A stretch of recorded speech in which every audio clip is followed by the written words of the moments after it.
Okay, so we're going to be finding the likelihood ratio given Bayes' theorem. Up here I have Bayes' theorem, and what we can note is that on the left-hand side we have the likelihood ratio,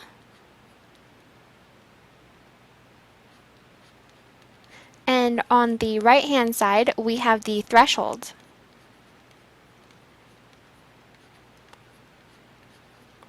Now, Bayes' theorem kind of relates to this, where we have two graphs. Say we have h of O over here, and we have h of 1 over here.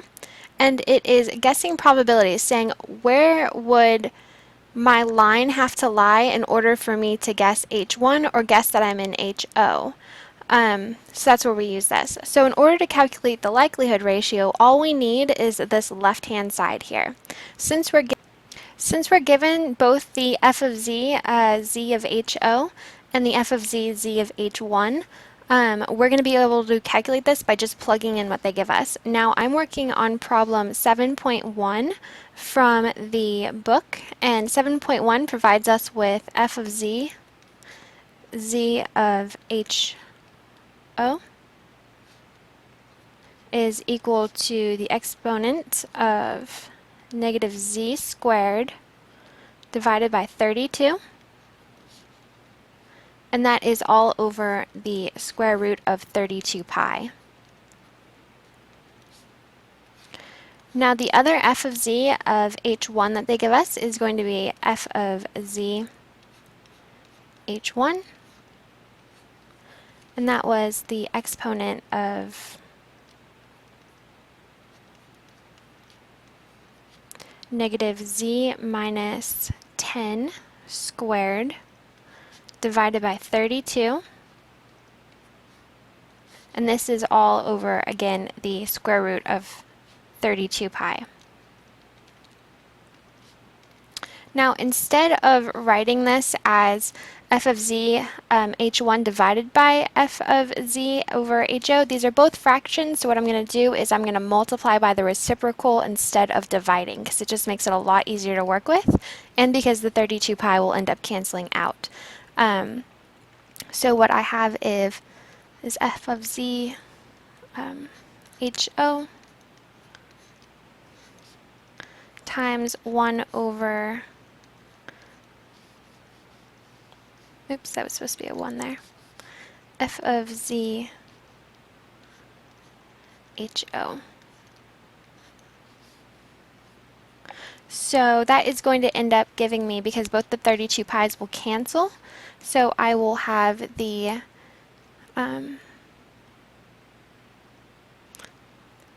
exponent of negative z minus 10 squared divided by 32,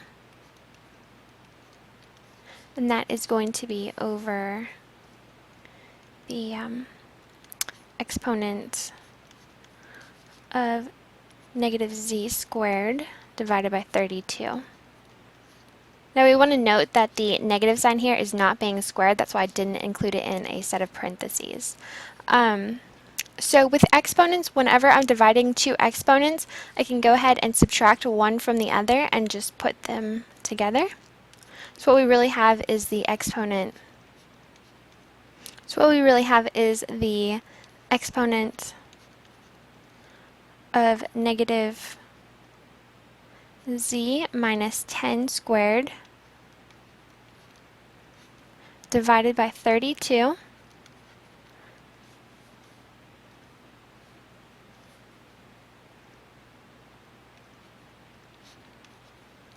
I don't know why some of that got erased up there, but I'll put it back, minus the negative z squared divided by 32.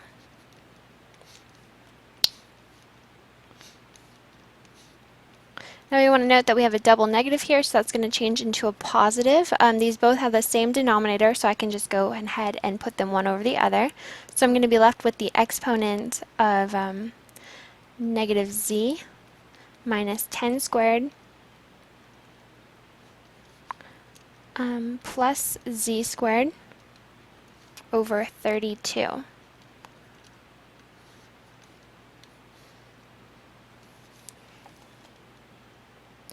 So what we're going to do now is we're going to go ahead and expand that z minus 10 squared, and then we're going to go ahead and cancel out everything that we don't really need. So what we're going to end up with is the exponent, and I'm just going to go ahead and rearrange these a little bit, the exponent of z squared, since that was a positive, and then we had a negative here, minus, and then the z minus 10 squared.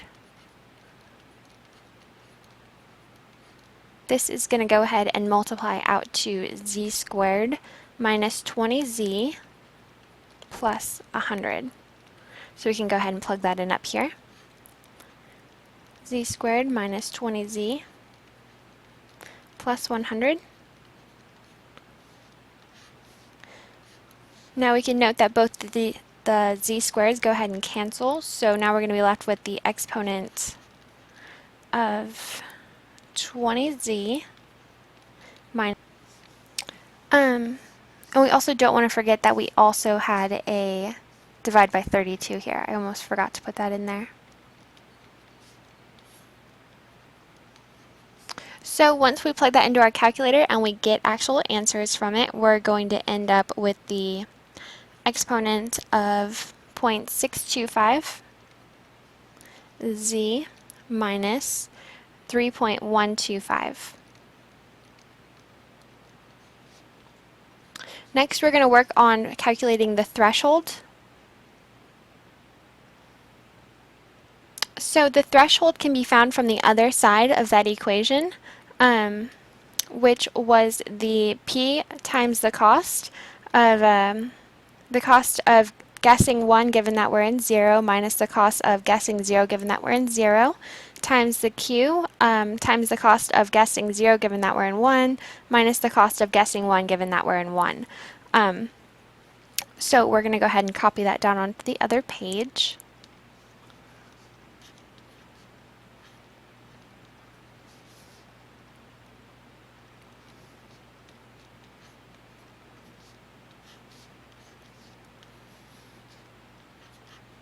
And again, this is just going to be a plug-in problem since we're given all of the costs and we're given the P and the Q.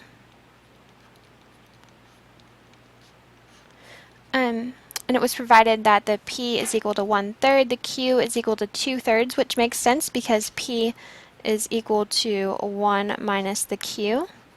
So having 1/3 is equal to 1 minus 2/3 would make sense for those to be our values.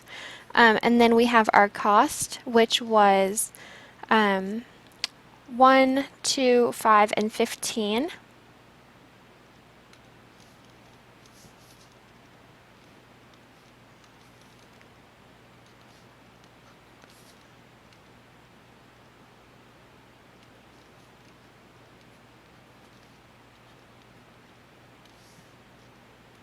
So what we're really going to have here is we're going to have 1/3 divided by 2/3 multiplied by 15 minus 1, which is going to give us 14. And then we have 5 minus 2, which is going to give us 3. So we are going to be left with 14 over 6, which is going to give us about 2.33 if we plug it into the calculator. So this is going to be our threshold. Now that we have both the threshold and we have the likelihood ratio, we can go ahead and plug those in together and we can figure out Bayes' theorem and decide whether we should guess H1 or HO and kind of simplify the equations. So our threshold is 2.33. Our likelihood ratio was e to the 0.625z minus 3.125. So we can say that our likelihood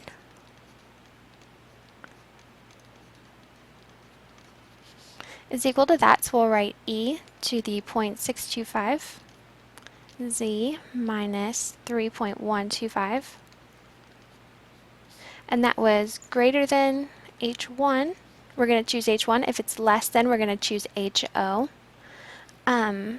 And then our other one, what was the answer to that again? 2.33. So the form that I want to get this in is I want to have z greater than or less than, and then I want to have some value y over there. So what I'm going to do is I'm going to go ahead and I'm going to solve for this z. Notice that these two equations are not automatically equal until you solve for the z. So what I'm going to do is I'm going to take the ln of both sides, and that's going to get rid of that e value that I have there. So ln of this side, and then ln of this side. That's going to leave me with 0.625z minus 3.125 is greater than or less than ln of 2.33. Then I'm going to go ahead and subtract away the 3.125 from both sides, and then I'm going to go ahead and divide away that 0.625. So I'm going to have z is greater than, I choose h1. If it's less than, I choose ho. And then I have ln of 2.33